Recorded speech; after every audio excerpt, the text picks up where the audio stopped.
पीने के लिए जानवर बहुत थे, सोने के लिए जानवर बहुत थे। क्यों अल्लाह ने पैदा किया?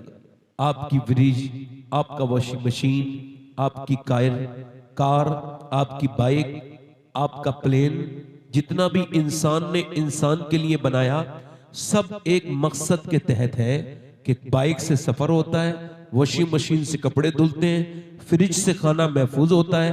तो क्या अल्लाह ने इंसान को बेमकसद पैदा कर दिया? ये इतनी खूबसूरत चीज, ये इतनी अनमोल चीज, ये इंसान, इसको क्यों पैदा किया गया? इसका जवाब कोई साइंसदान नहीं देगा, कोई फलसफी नहीं देगा, इसका जवाब कोई दानिश्वर नहीं देगा, वो तो खुद पैदा किया गया है। फिर अल्लाह ने इंसान को क्यों पैदा किया, इसका जवाब खुद अल्लाह ही देगा। कुरान में इरशाद फरमाता है, मैंने इंसान को अपनी इबादत के लिए पैदा किया। एक जगह कहता है, मैंने इंसान की मौत और हयात इस वजह से बनाई, इस वजह से कि वो परखा जाए कि कौन नेक अमल करता है। यानी इंसान की जिंदगी आजमाइश है, एक आजमाइश है। इमाम मालिक फरमाते, इंसान एक बार पैदा नहीं होता, 2 बार पैदा होता है। यानी कैसे? यानी एक बार तो तब पैदा होता है जब वो खुद पैदा होता है मां के पेट से, और एक बार वो तब पैदा होता है जब वो ये जान ले कि अल्लाह ने उसको क्यों पैदा किया है। अपने मन में डूब कर पाजा सुरागे जिंदगी, मेरा ना बनता है ना बन, अपना तो बन। अल्लाह ने इंसान क्यों पैदा किया? इंसान 2 बार पैदा होता है। इमाम मालिक फरमाते हैं, एक बार मां के पेट से, एक बार तब वो ये जब जान ले कि अल्लाह ने मुझे क्यों पैदा किया है। तो जब इंसान एक बार पैदा होता है तो उसके हाथ में तलवार होती है और वो नबी को कत्ल करने के लिए चलता है। उसका नाम उमर बिन खत्ताब होता है। और जब वो दूसरी बार पैदा होता है तो वो उमर बिन खत्ताब नहीं, उमर फारूक आजम बन जाता है। वाह वाह वाह, नारे तकबीर, नारे इको कम करो, आवाज साफ करो, आवाज इसका टेबल बढ़ाओ, आवाज बढ़ाओ। वाह वाह। ए टोपी वाले भाई, जोर से बोलो जरा सुभान अल्लाह, मुस्कुरा के बोलो। इधर देखो क्यों पैदा किया, इधर देखो, मेरी तरफ देखो, मेरे भाइयों मेरी तरफ देखो, मेरी तरफ गौर करो।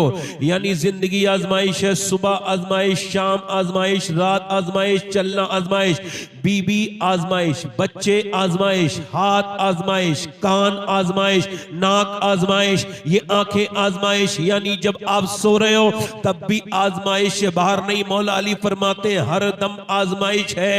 यानी इंसान ये समझ ले कि ये दुनिया ठहरने की जगह नहीं है, ठहरने की जगह आखिरत है। वो इस बात को आज समझ ले, कल समझ ले, या मरने के बाद समझ ले, तो फिर समझने में कुछ समझना नहीं। यानी इंसान क्यों पैदा किया गया? रात का वक्त है, सो रहा है, अजान की आवाज आई, सख्त सर्दी का मौसम है, नौजवान के कान में आवाज आई तो ईमान ने कहा चल उठ और नमाज पढ़ ले। मगर नफ्स कह रहा है नहीं नहीं नहीं नहीं, थोड़ी देर आराम और कर ले, अभी बहुत रात है, अभी अजान हुई है, थोड़ी देर सो जा। मगर ईमान कह रहा है अगर नमाज कज़ा हो गई तो कज़ा मिलेगी, अदा नहीं मिलेगी, सो जा। मगर वो उठ जा। ईमान कहता है, अल्लाह फरमाता है मैंने इंसान को पैदा किया, उसके साथ अपने दुश्मन नफ्स को भी पैदा किया। अब ये मेरा और आपका नफ्स, आपका भी दुश्मन, मेरा भी दुश्मन। अब ये कह रहा है थोड़ी देर आराम कर ले। ईमान कहता है कि चल उठ, अगर एक बार नमाज कज़ा हो गई तो फिर कज़ा नमाज अदा नहीं मिलेगी। ईमान ने क्या किया? लिहाफ फेंक दिया और ईमान ने जाके ठंडे पानी में अपना हाथ डाला ठिठुरते हुए, और उसके बाद मस्जिद में गया, अपने रब के सामने अपने सर को रखा, और जैसे ही उसने सजदे में सर रखा वैसे ही अल्लाह की तरफ से फरिश्तों ने ऐलान कर दिया, फला मोहल्ले में फला आदमी आज अपने नफ्स पर गालिब आ गया, उसने अपने नफ्स को हरा दिया। आज नफ्स के चक्कर में वो सोता नहीं रहा, बल्कि उसने फजर की नमाज पढ़ी और अपने नफ्स पर गालिब आकर कामयाब हो गया। मगर उसका अभी उसका इम्तिहान खत्म नहीं हुआ मेरे दोस्त। अब वो वहां पे नमाज पढ़ के वापस वापस घर आया, वहां नाश्ता कर रहा था और नाश्ता करने के बाद घर से बाहर को निकला तो एक लड़की गुजर के जा रही थी। उसके बदन पे कपड़े बड़े खराब थे, बड़े ही बेहुदा कपड़े, बेहुदा घर की कोई बेहुदा लड़की थी, किसी बेशरम बाप की बेशरम बेटी थी। वो बेगैरत लड़की, बेशरम औरत उसके सामने से जब निकल के गई तो उसने नजरें एक बार नजर पड़ी, मगर एक नजर माफ है, एक नजर में कुछ होता नहीं। सूफिया कहते दूसरी नजर फितना पैदा करती है, एक नजर से कुछ नहीं होता। उसने अपनी निगाहें नीचे को कर ली। अब नफ्स फिर भौंकना शुरू कर देता है, देख ले लड़की बड़ी खूबसूरत है, देख ले इसका जिस्म, देख ले जिस्म बाहरी नजर आ रहा है, देख ले। मगर ईमान ने कहा ना ना ना, अगर तूने देखा तो तेरे नबी की हदीस है कि सिर्फ जो है वो फिजिकल जिना जिना नहीं होता, मिलके एक दूसरे से जिना नहीं होता, आंखों का भी जिना जिना है। ये तेरे नबी का फरमान है। कहीं तेरी आंखें तुझे बर्बाद न कर दे। ए नौजवान, मैं आपसे पूछता हूं मेरे भाई, ये मैं पूछना चाहता हूं, ये आंखें तेरी हैं? नहीं नहीं, ये आंखें तेरी नहीं। जब एक एक जर्रा बोलेगा तो ये आंखें भी बोलेंगी।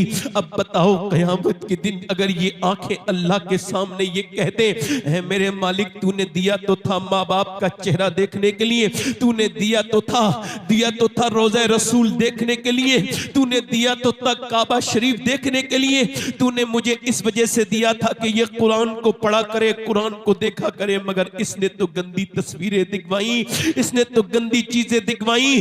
बोल उस वक्त में क्या होगा मेरे दोस्त, मेरे भाई? ये आंखें तेरी नहीं, अगर ये तेरे खिलाफ गवाही दे दे क़यामत के दिन, आंखें तो क्या होगा? बोल, अगर किसी चौधरी के सामने तेरी बात खुल जाए, तेरी माँ के सामने तेरी बात खुल जाए, तेरे बाप के सामने तेरी बात खुल जाए, तो तू रोने शर्मा जाता है कि अब्बा के सामने क्यों कह दिया।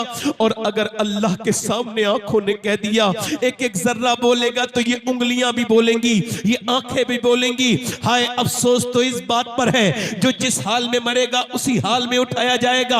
अब मुझे बताइए, यहां पे गाड़ियां तेज चलाने वालों से पूछना चाहता हूं, मैं पूछना चाहता हूं उन लड़कों से, अभी कुछ दिनों पहले राजस्थान में 5 जवान लड़के फेसबुक लाइव चला रहे थे और गाड़ी भी तेज चला रहे थे। नौजवान, गाड़ी तेज ना चलाया कर, तेरे माँ बाप तुझसे बड़ी उम्मीद रखते हैं। मैंने कितने अस्पतालों में बच्चे ऐसे देखे, 18-18, 20-20 साल के बच्चे जो कोमा में हैं, जो कभी होश में नहीं आने वाले, उनका दिमाग ऐसा डैमेज हो गया, वो जिंदा लाश बन गए। उनके माँ बाप उनके लिए रोते हैं। तुझे अल्लाह ने जवानी दी तो तूने अपनी मोटरसाइकिल चला के तेज स्टंट दिखा के, कोई अच्छा नहीं समझता, तेज गाड़ी चलाने वाले को बुरा समझते हैं लोग, बुरा कहते हैं। तेरी कोई नक्शेबाजी, कहीं तेरी हाथ पैर की जान न ले ले, मगर वो 5 लड़के जो गाना चला रहे थे, फेसबुक लाइव चला रहे थे, अचानक एक्सीडेंट हुआ, गाड़ी आउट ऑफ कंट्रोल हुई। 5 उस अंदर, इसमें एलईडी चल रही थी, उसमें अंदर रक्कासा नाच रही थी, बरहना, नीम बरहना लड़की नाच रही थी। अब बताओ, ये 5 मुसलमान थे। जब ये कब्र में गए और जब इन्होंने हुजूर की आमद हुई और जब इन्होंने आंखें ऊपर को उठाई तो फरिश्तों ने अगर ये कह दिया, ओए आंखें नीचे कर ले, तेरी आंखें मुस्तफा को देखने के लायक नहीं, तू अभी गंदी चीजें देख करके आया है। बोल मेरे दोस्त, क्या तेरा ईमान नहीं कि कब्र में हुजूर आएंगे? बता मेरे भाई, अच्छा ये बता, तेरा दिल बिल्कुल भी नहीं डरता इस बदनिगाही से? जरा गौर नहीं करता तू इस बात पर? उतबा बिन गज़वान नाम के सहाबी हैं, उनका मजार तो बसरा में है, मैंने उनके मजार पे हाजिरी की है। वो तलवार चला रहे थे, तलवार चलाते चलाते इमाम गजाली कहते उन्होंने अपनी तलवार की नोक अपनी आंख में मारी और निकाल दी, आंख फेंक दी नीचे को। अब एक आंख से खून के लोथड़े और खून गिर रहा था, एक आंख से आंसू गिर रहा था। वो आगे बढ़ के हजरत अबू मूसा अशरी कहते हैं, मैं आगे बढ़ा, मैंने कहा यार उतबा, लोग तुझको पागल कह रहे हैं, तूने आंख क्यों फोड़ दी, अपनी क्यों निकाल दी? कहने लगे लोगों के लिए नहीं, अल्लाह के डर से। का क्या मतलब? कहे कि लड़की पे नजर पड़ गई थी, तलवार चलाते चलाते हुजूर की हदीस याद आई, जो बदनिगाही करेगा उसकी आंख में जहन्नम की आग डाली जाएगी, जहन्नम की कीलें तो फिर मैंने सोचा कहीं मेरी आंख मुझे शर्मिंदा न कर दे, तो मैंने अपनी आंख निकाल दी, तलवार की नोक डाल के फेंक दी। क्या अल्लाह मुझे माफ कर देगा? कहते उसका पूरा कुर्ता लाल हो चुका था खून से, उसकी आंख से खून के लुथड़े गिर रहे थे और इसकी एक आंख से आंसू। वो मुझसे बोला अल्लाह मुझे माफ कर देगा। कहते मैंने उसके बाहों में चिपटा के रोना शुरू किया, यार तू कितना डरता है अल्लाह से, तुझे अल्लाह माफ नहीं करेगा। जो तेरी इस बात को सुन के बदनिगाही से तौबा करेगा, अल्लाह उसको भी माफ कर देगा। कुछ नहीं बचा, कुछ नहीं बचा नौजवानों, कुछ नहीं बचा तुम्हारी तन्हाइयों में, तुम्हारी तन्हाइयां बर्बाद हो गई। कुछ नहीं बचा, तुम्हें फेसबुक ले गया, तुम्हें इंस्टाग्राम ले गया, तुम्हें यूट्यूब ले गया, तुम्हें हमारे सबके ईमानों पे इन्होंने डाका डाला है। वो सहाबियों का ईमान कैसा था?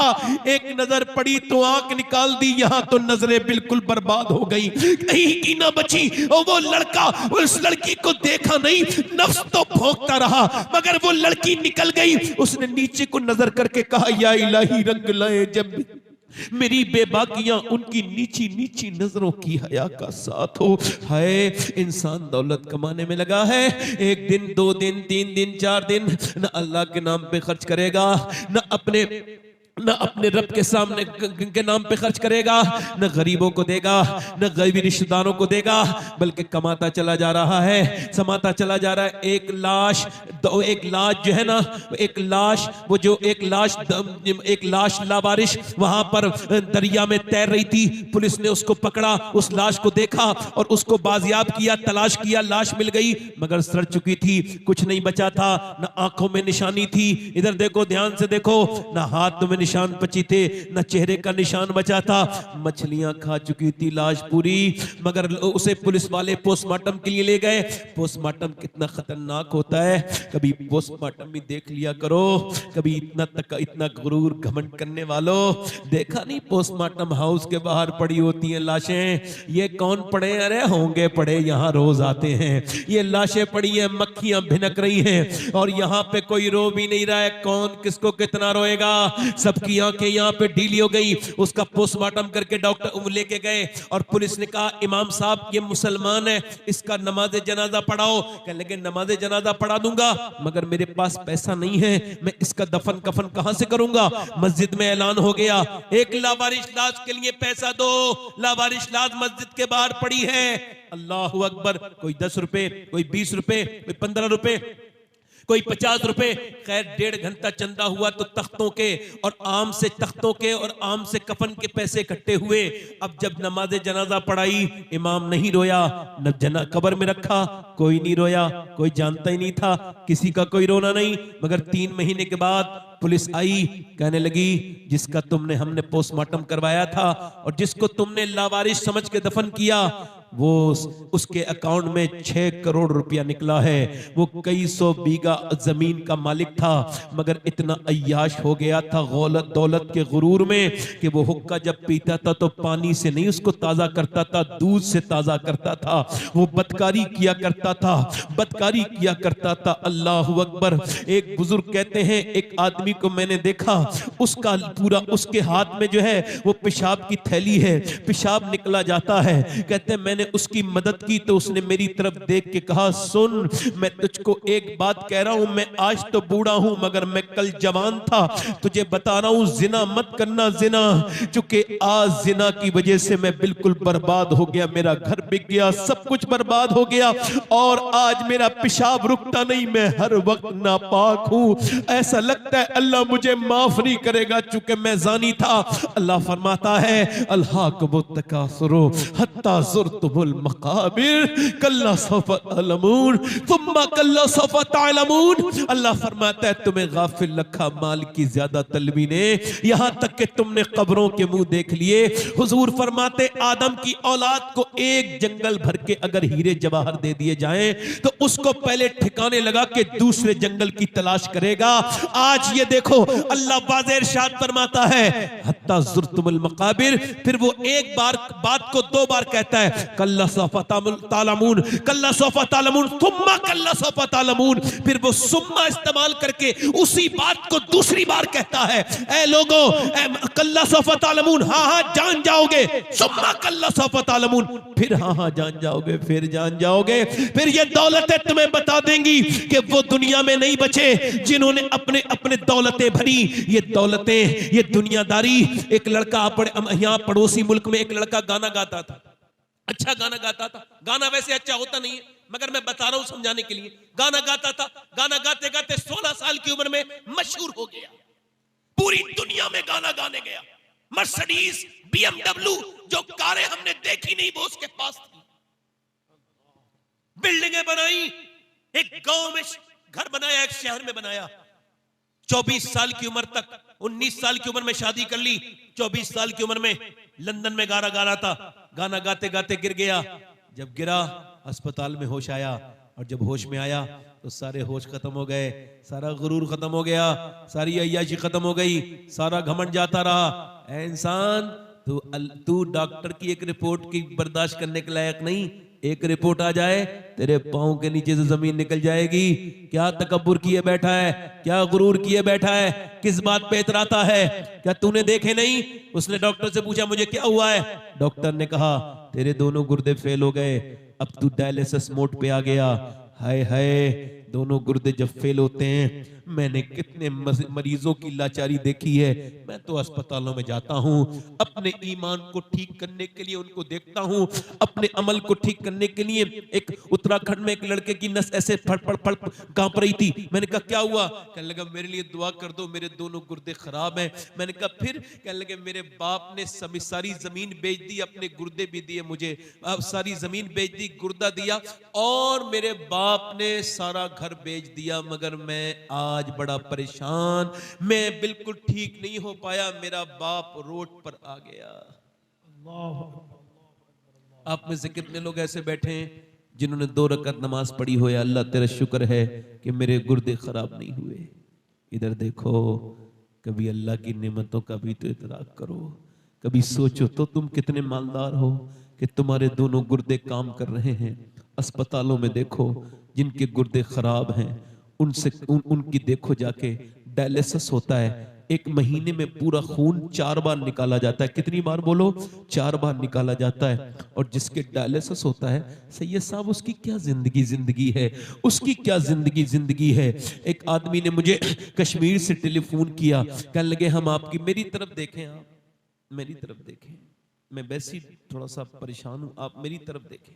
जिनको आना होगा वो आके बैठ जाएंगे, आप मेरी तरफ देखें। ये कोई तमाशा माशा नहीं है मेरे दोस्त, ये दुनिया ना ना ना।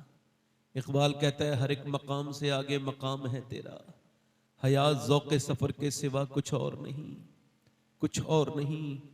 कितने मर गए? तो उसने टेलीफोन किया कश्मीर से, कहने लगे हम आपकी तकरीर सुनना चाहते हैं। मैंने कहा मेरे पास वक्त नहीं। कहने लगे आपके पास तो वक्त होगा, मगर जो आपकी तकरीर सुनना चाहता है उसके पास वक्त नहीं है। क्या हुआ? लगे उसको कैंसर है। मैं चला गया, मैं उसके घर गया तकरीर करके। मैंने पूछा क्या हाल है भाई सलीम भाई? उसने मेरी पूरी तकरीर सुनी थी। कहने लगा अल्लाह का शुक्र है। मैंने कहा मैंने सुना है आपको कैंसर है। कहने लगे कैंसर की वजह से तो अल्लाह का शुक्र है। मैंने कहा क्यों? कहने लगे अल्लाह का करम यह है कि मैं बीमारी से नहीं मरा, ऐसी अचानक वाली से अटैक नहीं आया, मेरा एक्सीडेंट नहीं हुआ। 2 महीने पहले डॉक्टरों ने मुझे बता दिया कि तुझे मरना है। तो मैं समझता हूं अल्लाह ने मुझे मौका दिया है तौबा करने का।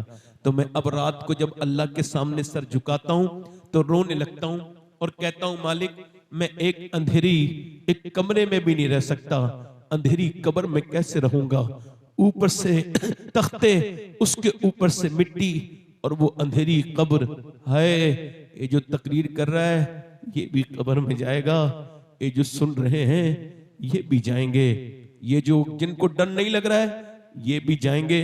मेरे नबी करीम ने एक जगह, मेरे आका ने इस्तिंजा फरमाया, और मेरे नबी पाक ने इस्तिंजा करने के बाद, फरागत हासिल करने के बाद हुजूर ने वुजू करना था। 12-13 कदम ध्यान से सुनना, पानी था। नबी ने वहीं पे मिट्टी से तयम्मुम कर लिया। हजरत अब्बास अर्ज करते हैं या रसूल अल्लाह, सामने मिट्टी है, सामने पानी है, फिर भी आपने तयम्मुम किया, हिकमत समझ नहीं आई, पानी नहीं होता है तभी तो तयम्मुम किया जाता है। तो मेरे हुजूर ने फरमाया, मेरे चचा मुझे उस पानी तक पहुंचने की उम्मीद नहीं है और मैं अल्लाह की बारगाह में बेवुजू हाजिर नहीं होना चाहता, बेवुजू हाजिर नहीं होना चाहता। अल्लाह अकबर। यानी वो 12 कदम दूर। हुजूर को तो ये भी पता है मैं कब मरूंगा और आप कब मरेंगे, मगर हमारे सबक के लिए, हमारी इबरत के लिए फरमा रहे हैं, लोगों जरा गौर तो करो। वो कहने लगा, सैयद साहब मैंने पहले भी नमाजें पढ़ी थी, मगर जब से पता लगा है ना कैंसर है, तब से नमाजें कुछ अलग ही हो गई हैं। पहले नमाज पढ़ता था, जाता था, आ जाता था, अब जब सर सजदे में रखता हूं तो आंखें मेरी डबडबा जाती हैं, आंखें मेरी डबडबा जाती हैं, बहुत रोता हूं, उससे कहता हूं मालिक माफ कर देना। कभी सरवा सजदा जो मैं हुआ कहीं तो जमीन से आने लगी सदा, तेरा दिल तो है सनम आशना, तुझे क्या मिलेगा नमाज में। एक आदमी अस्पताल में भर्ती हुआ, 1.5 दिन की तबीयत खराब हुई, 1.5 दिन उसके ऑक्सीजन लगा, ऑक्सीजन के बाद वो ठीक हो गया। 1.5 दिन के बाद उसने पूछा कितना बिल आया है, डॉक्टर ने कहा 90,000। वो बिल को देख के रोने लगा। डॉक्टर ने कहा रोता क्यों है, क्या पैसे नहीं है तुम्हारे पास, हम कुछ कम कर दें? अल्लाह ने इतना दिया है, अस्पताल खरीद सकता हूं। का फिर रो क्यों रहे हो? का रो इस वजह से रहा हूं कि तेरे इस अस्पताल की इस मशीन से 1.5 दिन सांस लिया तो तूने 90,000 का बिल बिठा दिया। अल्लाह की हवाओं में सांस लेते लेते मैं 80 साल का हो गया, मैंने कभी सोचा ही नहीं कि सांस लेना कितनी बड़ी अल्लाह की नेमत है, कितनी बड़ी अल्लाह की नेमत है। जिसने गुर्दों का इलाज किया उसे लाखों दे दिए, जिसने दिल के चेकअप दिए उसे लाखों दे दिए, मगर जिस रब ने गुर्दे दिए, दिल दिया, उसके सामने कभी सर सजदे में नहीं रखा, उससे नहीं कहा अल्लाह तेरा शुक्र है। कभी अल्लाह ताला तुम्हें दौलतें दे, अभी अल्लाह फजल फरमाए, सेहत दे तो शुक्र अदा करना। और मेरे भाइयों सुनो, इंसान की नाक है, ध्यान देना मेरी बात पर, ये नाक है, नाक के अंदर एक रग है जो नाक से इंसान के दिमाग तक जाती है, और ये एक सुर्ख रंग की रग है, ये दूरबीन से नजर आती है, ये ऐसे नजर नहीं आती, ये चेक इन के बाद नजर आती है। और न्यूरोसर्जन और ENT स्पेशलिस्ट कहते हैं अगर ये रग खराब हो जाए तो न खुशबू आए न बदबू आए, और अगर ये खराब हो जाए तो पूरी दुनिया के सारे डॉक्टर मिलकर भी एक ऐसी रग नहीं बना सकते, पूरी दुनिया का मेडिकल साइंस मिलकर भी नहीं बना सकता जैसी अल्लाह ने अरबों इंसान की नाक में बनाई है। तभी तो मैं कहता हूं साइंस से हमारा कोई झगड़ा नहीं है, साइंस किताबें तहकीक है, कुरान किताबें तखलीक है। साइंस ये कहता है कि सूरज सवाली चांद 1.25 लाख मील दूर है और सूरज इतने लाख मील दूर है, मगर साइंस ये नहीं कहता कि चांद और सूरज उसने बनाए हैं, साइंस ये भी नहीं कहता जमीन उसने बनाई है। यहां तक कि जो लोग खुदाई का दावा करके मर गए उन्होंने भी नहीं कहा कि उन्होंने एक कबूतर भी बनाया है, एक कबूतर एक परिंदा भी बनाया है। वो अकेला मेरा रब है जो कुरान में कहता है जमीन भी मैंने बनाई है और आसमान भी मैंने बनाया। वाह वाह, नारे तकबीर, नारे रिसालत, मसलके आला हजरत, नारे तकबीर, हजरत अल्लामा सैयद शबाब साहब किबला। मैं तकरीर करते करते एतमाद के उस जगह पहुंच चुका हूं, कॉन्फिडेंस के, कि अगर कोई मेरी बात पर अब दाद न दे तो उसकी मुझे समात पे शक होता है, अपनी तकरीर पे नहीं होता। वाह वाह, समझ आ रही नहीं आ रही आपको मैं क्या कह रहा हूं? कभी उसके सामने झुके, कभी कहा मालिक तेरा शुक्र है। वही आदमी जो बीमार हुआ, लड़का जिसकी बात बता रहा मैं, बीमार हो गया, बिगड़ गई तबीयत, अब छोड़ गए रिश्तेदार। अरे गरीब की तो रिश्तेदारी भी कम हो जाती है, अमीर के तो रिश्तेदार भी बहुत हो जाते हैं। आप जरा पैसा कमा लीजिए, दूर की रिश्तेदारी भी करीब की लगने लगेगी। आप गरीब हो जाइए, करीब की रिश्तेदारी भी दूर लगने लगेगी। कोई नहीं पूछता आपसे, अब तो अमीरों के घर लोग जाते हैं। मेरे नबी फरमाते हैं, मेरे आका, मेरा एक उम्मती दूसरे को बीमारी की हालत में देखने जाए, जब तक वापस नहीं आता 70,000 मासूम फरिश्ते उसके लिए दुआए मगफिरत करते रहते हैं। जरा जोर से तो बोलो, 70,000 फरिश्ते दुआए मगफिरत। हुजूर फरमाते हैं मेरे आका, आज जरा गौर करो कहां ये मिजाज है। वो लड़का मरने के करीब चला गया, बिल्कुल मौत के करीब चला गया। उसने देखा, अपनी बीबी ने देखा, रो रहा है। कहने लगा क्यों रोते हो असद? कहने लगा बड़ी अल्लाह ने मुझे शोहरत दी, आवाज दी तो मैंने गाने गाए, फिर शोहरत बड़ी मिली तो मैंने बड़ी अयाशियां की, मगर जैसे सोच रहा हूं जो मेरे साथ एयरपोर्ट पे फोटो खिंचवाते थे, जो मेरे साथ इंटरव्यू लेने के लिए बेताब रहते थे, कहां गए मेरे वो यार? जो मेरे यार थे सबने मुझे छोड़ दिया। मेरी बीबी, अब तुम बेवा हो जाओगी, मेरे बच्चे यतीम हो जाएंगे। मेरा एक बच्चा अपाहिज है, पर रो क्यों रहे हो? कहा रो इस वजह से रहा हूं कि अल्लाह ने आवाज दी गाने गाए, तो जिन्होंने गाने सुने आज उन्होंने छोड़ दिया। अगर मैंने गाने के बजाय नबी की नाते पढ़ी होती, मुस्तफा ने मुझे नहीं छोड़ा होता। मुस्तफा ने, पीछे वाले बोलो जरा, मुस्तफा ने मुझे नहीं छोड़ा होता। आज ले उनकी पनाह, आज मदद मांग उनसे, फिर न मानेंगे कयामत में अगर मान गया। ये जिंदगी क्यों है? चौराहे पे खड़े होने के लिए नहीं, यूट्यूब देखने के लिए नहीं। 7-7 घंटे लड़के, मेरी कौम के नौजवान 7-7 घंटे फेसबुक। इधर देख लो एक बात और, इधर सुन लो, मेरी गौर को हो सकता है ये तकरीर मेरी जिंदगी की आखिरी तकरीर हो और किसी हादसे में मैं काम आ जाऊं, इस वजह से बात करके जा रहा हूं। इमाम गजाली फरमाते हैं, जिसका दिल, ध्यान से सुनना, जिसका दिल, ध्यान से सुनना, जिसका दिल, और ध्यान से सुनना, जिसका दिल जितना साफ होता है वो उतना ही कुरान पढ़ता है, उतनी कुरान की तिलावत करता है। आज बात क्या है? कुरान पढ़े लिखे लोग फेसबुक पे 4-4 घंटे दे देते हैं, मगर आधा सिपारा रोज नहीं पढ़ते। क्या बात है आज? क्या बात है? जिसका दिल जितना साफ, इमाम आजम अबू हनीफा एक कुरान सुबह से शाम तक पढ़ते थे, एक शाम से सुबह तक, यानी एक महीने में इमाम आजम कितना कुरान पढ़ते थे? 60 कुरान। जोर से बोलो कितना? 60। गौसुल आजम 60 कुरान, इमाम शाफई 60 कुरान पढ़ते थे। जिसका आज क्या बात है मेरे दोस्त, तुझे यूट्यूब पे मजा आ रहा है। आज जो लड़के फारिग हो रहे हैं उनसे भी गुजारिश करता हूं, और जो कुरान के पढ़ने वाले हैं उनसे भी गुजारिश करता हूं, कहीं ऐसा तो नहीं कि तुम्हारे ईमान बिल्कुल कमजोर हो गए हो, जो कुरान को आज तौफीक नहीं होती। हमारे दिलों को क्या हो गया कि हम कुरान नहीं पढ़ते? इधर देखो, मैं इतना तवज्जो करो, वो लड़का मरने के करीब चला गया, तो मैं पूछना चाहता हूं ये जिंदगी क्यों दी गई है? कभी 10 अरब रुपए लेके जाना, कितने? 10 अरब, 10 खरब, जितने चाहे लेके चले जाना। कोई मर गया हो, उसकी चारपाई के बराबर में नोट रख देना और कहना भाई बोल क्या ख्याल है, उठ जा जरा। और ये